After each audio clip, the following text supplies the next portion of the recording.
The phone wasn't heavy, just hot, like it had its own pulse, its own secret breath warming the couch cushion when I picked it up. I only meant to move it, honest, but one glance turned into five. By the time I looked away, I wasn't the same. We weren't the couple who hid things. That was one of our selling points. Friends used to say we made marriage look easy. Her name, Emily. We met 10 years ago on a stormy Friday that knocked power out across 2 counties and somehow forced strangers to talk like it was 1985. She borrowed a candle from my booth at the craft fair. I made a stupid joke about us already having chemistry, and she didn't roll her eyes. We've been together ever since. I'm not here to say we were perfect. We argued. She hated how I left crumbs on the counter. I couldn't stand the sound of her chewing cereal. But we shared passwords, grocery runs, Sunday night TV. Nothing was ever off limits. Until 2 Thursdays ago. It started small, always does. I was home early, HVAC job got cut short, client canceled last minute. I texted Emily, told her I'd swing by and grab dinner stuff. She didn't reply. That wasn't odd, really. She works reception at a vet clinic and they're always short-staffed. But when I walked in around 5:30, the house had that weird quiet, not peaceful, just paused, no music, no podcast, not even the white noise from her diffuser.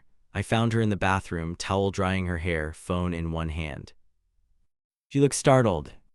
"Hey," I said, setting down the takeout. She flipped the phone face down.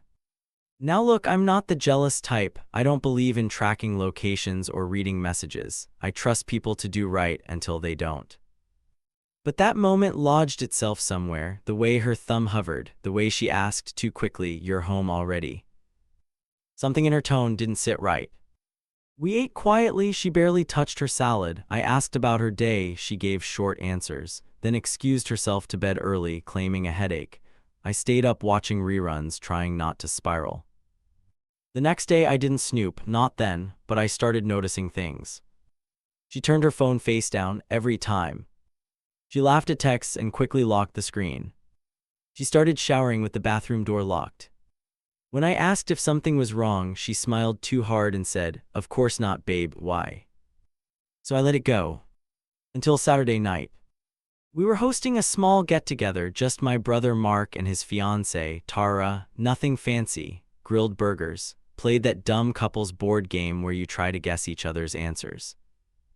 Emily was off, kept checking her phone under the table. When Tara joked, "Got a secret lover or what?" Emily blushed, full-on 6th grade blush, then muttered, "Just group chat stuff." She didn't look at me when she said it. Later, after we cleaned up and Mark left, she went to bed early again. I stayed behind to stack plates and take out the trash. That's when I saw it, her phone on the couch armrest, screen glowing softly, unlocked. I didn't mean to read anything, but her name was still open in iMessage. "Can't believe you still remember that." "Of course I do. How could I forget that weekend? Haha, those long drives, those stupid motels." I tapped back once, just one screen, top of the thread. "Hey stranger, just wanted to catch up." Smiling face with smiling eyes. It was from Emily. The name at the top. Matt, old times. I sat down hard, like someone pulled a plug and drained the floor beneath me. I didn't wake her, not that night. I went to the garage, turned on the fan, and sat for 3 hours pretending to organize sockets I already knew were in place. My chest buzzed like my body didn't know if it should panic or puke. Matt. I knew the name, not well but enough. He was the guy before me, the one she dated in college for years, the one she once called her what if. We never talked about him in detail. She said it ended messy, that they hadn't spoken in years, that he moved out of state, got married, had a kid. And yet there he was in her phone with a smiley emoji. I didn't say anything the next morning. Instead, I paid attention. Sunday morning, she lingered over texts again. When I offered to make pancakes, she said, "Sure," but barely touched hers. She looked up from her phone mid-bite and asked if I'd mind if she met Jess for coffee. Jess is real, her coworker, but Emily didn't bring her usual tote bag, just her purse and phone.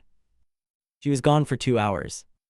I don't know what I hated more, the paranoia or the not knowing.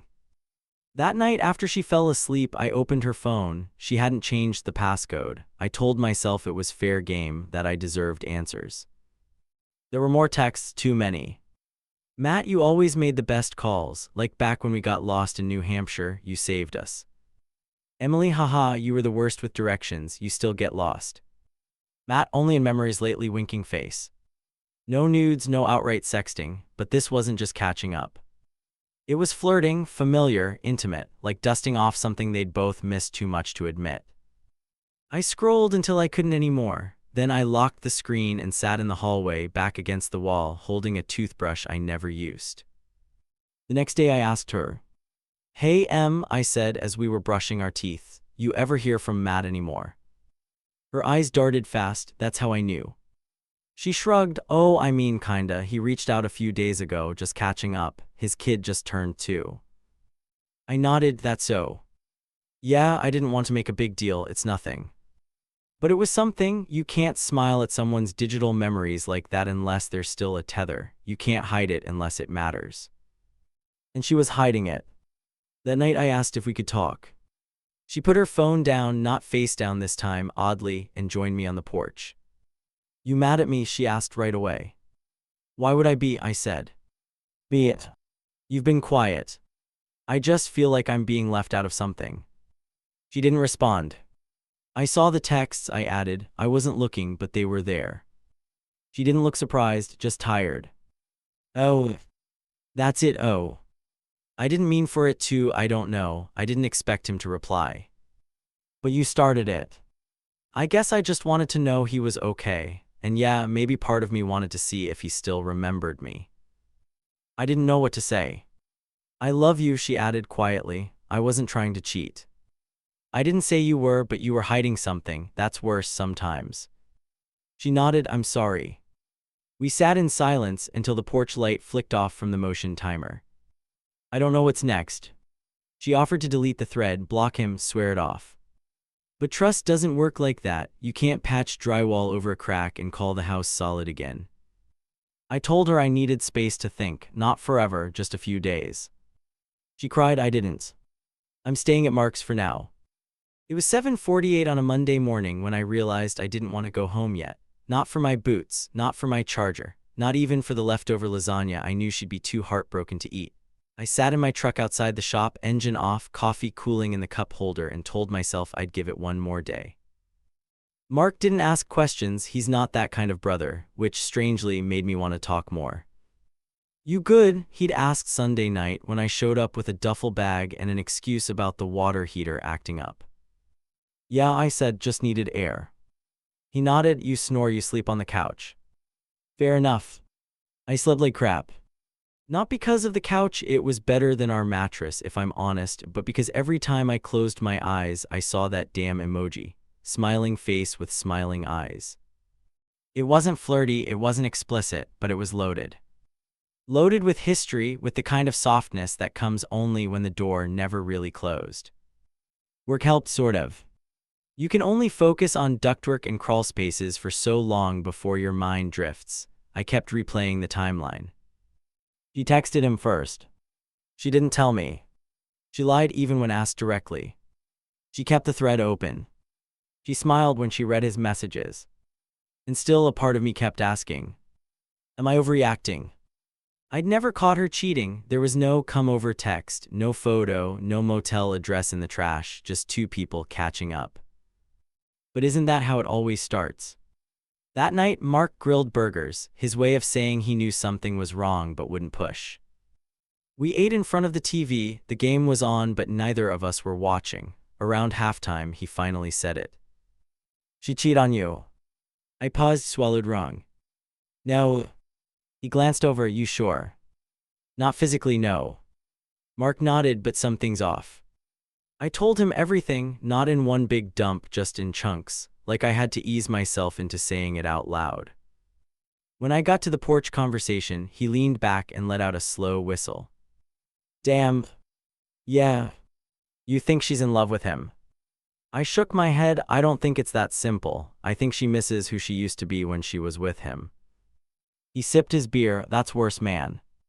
Tuesday morning, Emily texted. Let me know if you want to talk. I miss you. I'll give you space, but please come home when you're ready. I love you. I stared at those words for a long time. I didn't respond. Not out of cruelty, I just didn't know what version of me she wanted back, the trusting husband, the guy who'd pretend this was all just a lapse. I wasn't sure he existed anymore. That afternoon, I called someone I hadn't spoken to in years. Emily's old friend, Carissa. We used to double date with her and her fiancé back in the day. She moved to Denver after they broke up and we lost touch, but I still had her number from our wedding list. I don't know why I reached out, curiosity maybe, or desperation. She answered on the second ring. Hello. Hey, Carissa, this is Nate, Emily's husband. Long pause. Wow, hey, everything okay? Not really. Look, this is a weird question and you can tell me to screw off if you want, but do you know anything about her and Matt, lately, I mean? Another long pause. Oh boy, she said, I was hoping I wouldn't get a call like this. My heart dropped. You've heard something. Not directly, she said, but I saw they followed each other again on Instagram. He liked some old pictures. Emily used to talk about him when she got tipsy. Said she wondered what would have happened if they hadn't broken up the way they did. I closed my eyes. She told me she missed how simple it was with him, Carissa continued. I don't think she wanted to leave you, but I think she wanted to feel wanted again. There it was. Not a bomb, a slow leak. That night I drove past our house. Didn't go in, just parked across the street like a stranger. Lights were on, living room window cracked. Our dog, Reggie, was curled up on the couch, the same spot I found her phone. I don't know what I expected, her to be packing, crying, laughing on the phone with Matt. But she was just there reading, like nothing had changed. Except everything had. Wednesday I finally texted her. We need to talk in person. No defensiveness, no crying, just real talk. She agreed. I asked her to meet me at Memorial Park, neutral ground. We sat on a bench near the tennis courts. Kids screamed in the distance. A dog barked at a pigeon. The world kept spinning. She looked smaller than I remembered. Maybe it was just the guilt hanging on her shoulders. I'm sorry, she said before I even sat down. I nodded, I know. I didn't mean for it to go that far. But it did. Silence. I wasn't happy, she said finally. With me. With myself, with life, I don't know. I bit the inside of my cheek, then why not talk to me about it? I didn't want to hurt you. You did anyway. I know. Her eyes brimmed, but I held up a hand. No tears, not yet, just honesty. She exhaled, okay. I asked the big one. Would you have told me if I hadn't found out? She hesitated, probably not. That answer cut deeper than the texts. Did you ever meet up with him? No. Did you want to? I don't know. Another cut. We talked for over an hour. It wasn't all shouting, it wasn't melodrama, just sadness. Two people sifting through broken glass to see if anything still held shape. She said she'd block him, show me, change passwords, start therapy, do anything. I told her that was good, but that I wasn't sure if I could come back yet. Maybe not ever. That night I drove home. Not to stay, just to pack more clothes. She wasn't there, working late maybe, or giving me space. The place felt haunted, my mug still on the counter, her slippers by the door. I opened the drawer where we keep takeout menus and found a sticky note. If you read this, I meant what I said. I'll wait, I love you. The paper smelled faintly of her perfume. I left it there. Halfway through folding a shirt I never liked, I paused, not because I was tired, but because it was hers, not in the sense that she wore it, but it was one she always folded for me, one she always said made me look dependable. That word stuck in my head for some reason, like it was a compliment and a curse. It had been 4 days since the park bench. 4 days of silence, then brief check-ins. Did you eat? Let me know if you need anything. Reggie misses you. I miss Reggie too. I was staying at Mark's place longer than planned. At first he didn't say anything, but Tuesday night he brought out a second pillow and tossed it toward me on the couch. You're starting to mold into that cushion. Thanks. I mean it, you gotta figure this out, you sticking or leaving. Wish I knew. He nodded, can I say something? Sure. If she had actually cheated physically, I'd tell you to run, burn it down, start fresh. But I know Em, and I know you guys are good at the long haul, you just suck at saying what hurts. That one hit. Wednesday, I went to a coffee shop I used to hate. It was where Emily and I had one of our first real fights. They got our order wrong and I overreacted. She said I embarrassed her. I said she didn't back me up. We didn't talk for a day. Now, sitting at the same little round table alone, it felt weirdly nostalgic, like flipping through an old journal and recognizing the handwriting but not the man. I texted her. I want to come get Reggie. Think it's okay if I stop by this evening. She replied immediately. Of course, I'll be at work till 6, keys under the mat if you come earlier. I said I would. The house felt smaller than I remembered. Or maybe I just felt too big for it now, like the air had rearranged itself since I left. Reggie whined the second I walked in, tail wagging like I'd returned from war. He brought me one of his slobbered tennis balls and dropped it at my feet, proud and hopeful. I picked it up, gave him a long scratch behind the ears. Miss me, bud? The kitchen smelled faintly like old coffee. The dishwasher was halfway loaded, her cardigan was draped on the back of a chair, and her phone charger, the braided kind she liked, was missing from the wall outlet. I wandered for a second, not snooping, just existing. Until I found the notebook. It was on her desk, the one she used for journaling or planning out errands. I wasn't going to read it, but the page was open. Titled What I Should Have Said. I didn't read the whole thing, I couldn't, but a few lines burned in. I miss being seen, not touched, not kissed, just seen. Matt reminded me of someone I used to be, not someone I want to be now. I betrayed Nate's trust. Even if I didn't cheat, I let him believe he wasn't enough. That's on me. I closed the notebook and stepped back like it might explode. She came home a little after 6. I was sitting in the backyard, tossing Reggie's ball and watching the sky dim. Her footsteps were quiet, but I knew it was her. She didn't speak right away, just sat on the far end of the bench. Did you read it? She finally asked. Enough. I wasn't gonna let you see it. I know. She picked at a thread on her sleeve, but I'm kinda glad you did. I nodded, me too. We sat for a minute. I've been thinking, I said, about why it hit me so hard, the texts, the lying, all of it. She looked over and... I think it's because I thought we were past the stage where we had to worry about stuff like this. I thought we were solid, predictable, safe. She swallowed. I thought so too. I didn't realize how much I leaned on that, how much I thought being safe was the same as being loved. She turned toward me then. It is, but sometimes it's also boring, and that's my fault, not yours. You wanted danger. No, I wanted surprise, wonder, something unscripted. But I should have gone looking for that with you, not without. I didn't move back in that night. I wanted to, God, I wanted to. But something in me still flinched every time I pictured her smiling at her phone. She knew it. I could see it in her face when she hugged Reggie goodbye. She held on a second too long. Thursday morning, I got a message from an unknown number. I almost didn't open it. Hey man, I'm sorry, didn't mean to stir anything up. I didn't know she was married until later. We didn't meet or anything, just texting. Hope things work out for you too. She talked about you a lot, always with love. It was from Matt. I stared at that message for a long time. Not because I believed him completely, but because part of me did. Emily didn't delete the thread after all. She left it there for me to see, as if she wanted it to end. That night I texted her. Can we try dinner again, not as a fix, just as a step? She replied, yes, always. We met at that same coffee shop. They still got my order wrong. This time I laughed, she laughed too. It wasn't a magical reset, no violins, no cinematic reconciliation. Just two people sitting in the wreckage of a choice and trying to build a table out of the pieces. She reached across, I let her hold my hand. The restaurant candles made everything look warmer than it was. Her eyes caught the light in a way that made strangers think we were still in love. And maybe we were, in some version of the word. But under the table, my hands were clenched, not angry, just bracing. Dinner wasn't awkward, not exactly. We talked like two people who used to be experts at each other's rhythms but were now scared to skip a beat.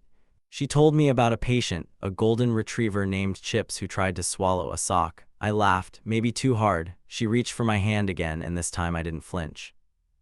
Still, it felt like a high-wire walk. Like one false step and the entire thing would come crashing down.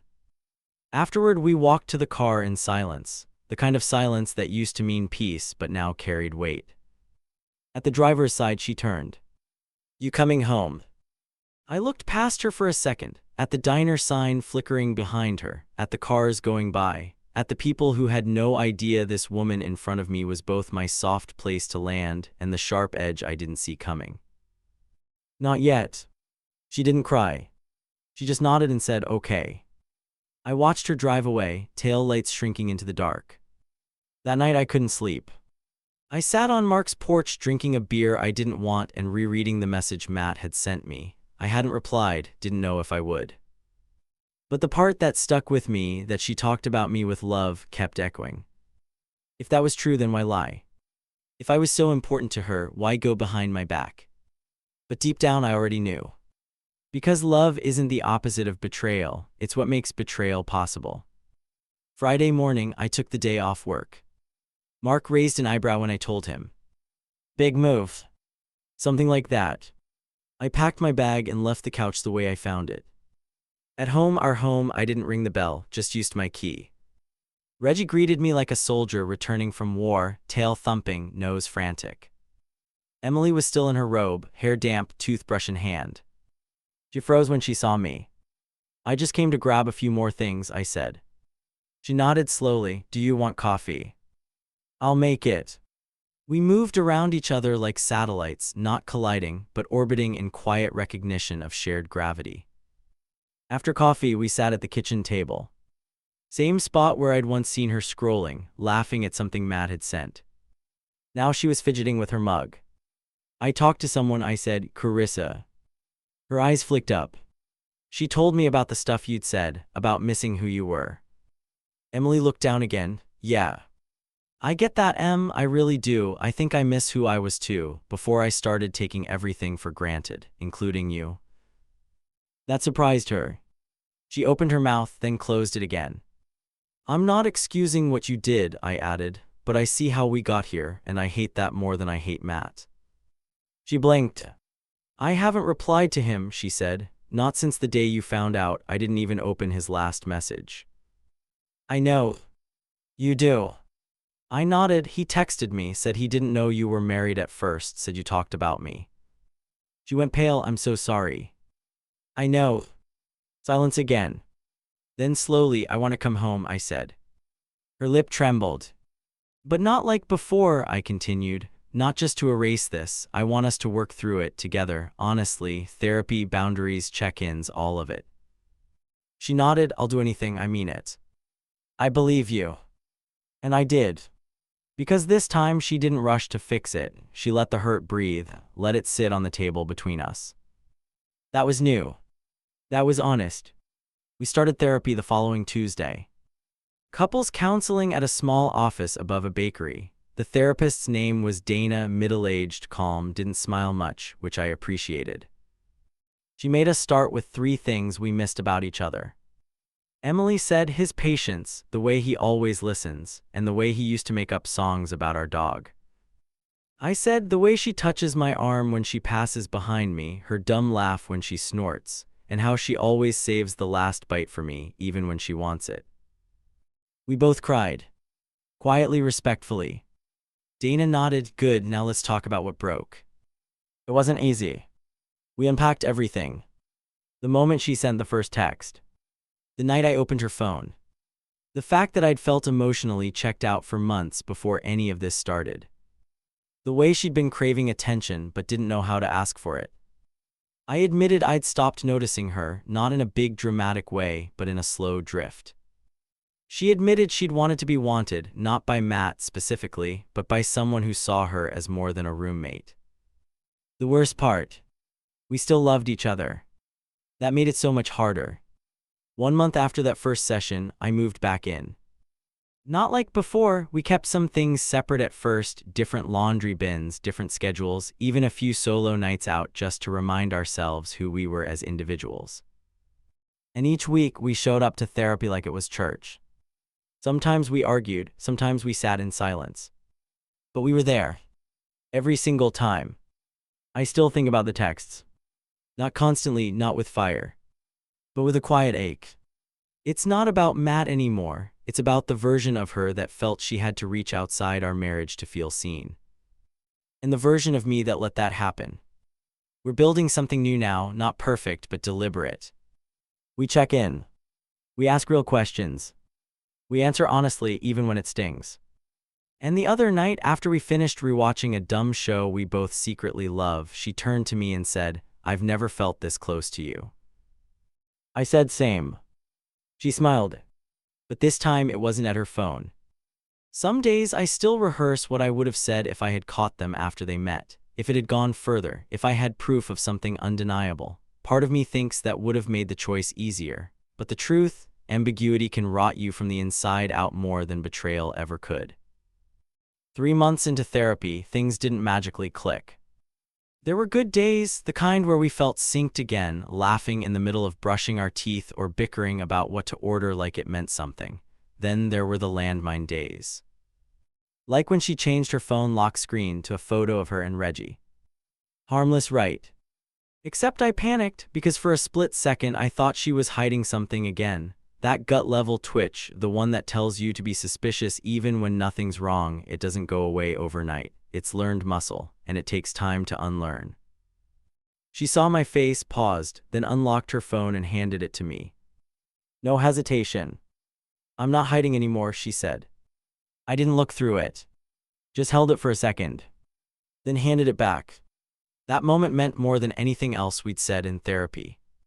In one of our sessions, Dana asked us to write forgiveness letters. Not to each other, to ourselves. Emily was 2 pages. She read it out loud while her voice cracked, apologizing to the girl who thought attention equaled worth. Mine was short. I forgave myself for not seeing it coming. I forgave myself for believing that loyalty meant I didn't have to keep showing up. And I forgave myself for hating a man I didn't even know because he wasn't the threat. Disconnection was. It wasn't about the ex. It never really is. Matt could have been anyone, a coworker, an old classmate, a stranger on a flight. What mattered was that there was space for someone else to slip in. We had built a life so functional, so structured, that we forgot love isn't just sustained by habits, it's fed by presence. Not the kind where you're both in the room, the kind where you're actually in it. A year after the texts, we took a weekend trip. Just us, no phones, no dog, no distractions. It was small, a cabin near a lake, the kind of place where you can still hear your own thoughts. One night we made a fire and she asked me something I wasn't expecting. "Do you still think about it?" She didn't say him, she didn't have to. I nodded, "Yes, sometimes." "Does it still hurt?" "Yes." She looked down, "I get that." I reached for her hand, "But it doesn't feel like a wound anymore, just a scar, and I'm okay with that." We don't pretend it didn't happen. In fact, it's become the strange cornerstone of our new life, not a badge of shame, but a reminder of what we almost lost, of how easy it is to forget each other in the noise. We make space now. She tells me when she feels unseen. I tell her when I feel myself withdrawing. We don't wait until it becomes a headline in a phone. And when Reggie jumps between us on the couch like a furry referee, we laugh like people who rebuilt something out of their own rubble. People ask sometimes how we got through it. And I tell them this. She broke my trust. But I broke the connection first, slowly, quietly, the way you stop watering a plant and don't notice it dying until it wilts. We both owned it. And we both stayed. Not because we had to. Because we chose to. If you've been through something like this, I won't tell you to forgive right away, or to forget, or to push it down. I'll just say this. Ask the hard questions. Sit in the quiet afterward. And if you both still want to be there, really be there, then you've got a chance. A real one. If this story moved you, subscribe for more real-life confessions and emotional journeys like this one.